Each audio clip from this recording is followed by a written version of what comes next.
நம்ம இன்னைக்கு யாரை பற்றி பார்க்க போகிறோன்னா, புகழ்பெற்ற நடிகை சில்க் ஸ்மிதா பற்றி தான் பார்க்க போகிறோம். அவங்க ஆந்திரா மாநிலம் மேற்கு கோதாவரி மாவட்டத்தில் ஏலூர் கிராமத்தில் தான் சில்க் ஸ்மிதா பிறந்தாங்க.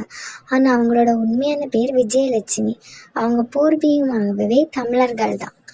பேர்களோடு புகழோடும் மறைஞ்சு போன சில்க் ஸ்மிதாவோட ஆரம்ப கால வாழ்க்கை அவ்வளோ சந்தோஷமாக இல்லை.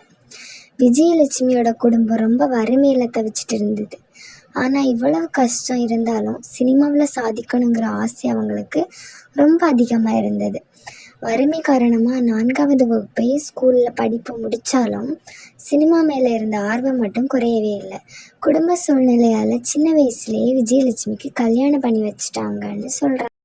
சினிமாவில் ஜெயிக்க என்ன செய்யணும்னு யோசித்த விஜயலட்சுமிக்கு அந்த வறுமை ஒரு பெரிய வழியாகவே இருந்ததில்லை. அதனால் வறுமையை சமாளித்து தன்னோட கனவை நனவாக்க சென்னைக்கு கிளம்புறாங்க. சொந்தக்காரங்க வீட்டில் தங்கி அங்கே கிடைச்ச வேலைகளை எல்லாம் செஞ்சு பசியை அடக்கிட்டு சினிமா வாய்ப்புக்காக காத்துட்டு இருந்தாங்க. அதுக்கப்புறம் 1980 வினு சக்கரவர்த்தியோட உதவியால் வண்டி சக்கரம் படத்தில் நடிக்க வாய்ப்பு கிடைச்சது. சாவித்ரி, சுஜாதா, சரிதா மாதிரி நல்ல கதாபாத்திரங்கள் செஞ்சு ஒரு நல்ல நடிகையாக வரணுங்கிறது தான் அவங்களோட ஆசை.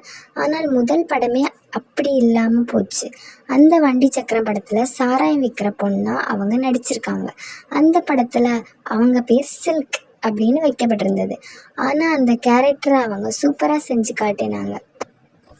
வண்டி சக்கரம் படத்துக்கு அப்புறம் விஜயலட்சுமியோட வாழ்க்கை அப்படியே மாறுச்சு.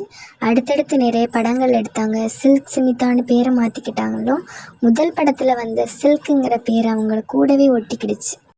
கவர்ச்சி நடிகைங்கிற முத்திரை விழுந்தாலும் அதை பற்றி கவலைப்படாமல் அவங்க வழியிலே முன்னேறி போனாங்க. அந்த துள்ளலான கண்கள் மற்றும் வசீகரமான தோற்றத்தால் இந்திய சினிமாவே அவங்கள பார்த்து வியந்து போச்சு. இதோட தொடர்ச்சியை நெக்ஸ்ட் வீடியோவில் போடுறேன். மறக்காமல் சேனலுக்குள்ளே போய் பாருங்கள்.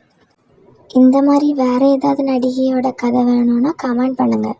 மக்களை உங்களுக்கு இந்த வீடியோ பிடிச்சிருந்தா ஒரு லைக் பண்ணுங்கள். ப்ளஸ் மறக்காமல் சப்ஸ்கிரைப் பண்ணுங்கள்.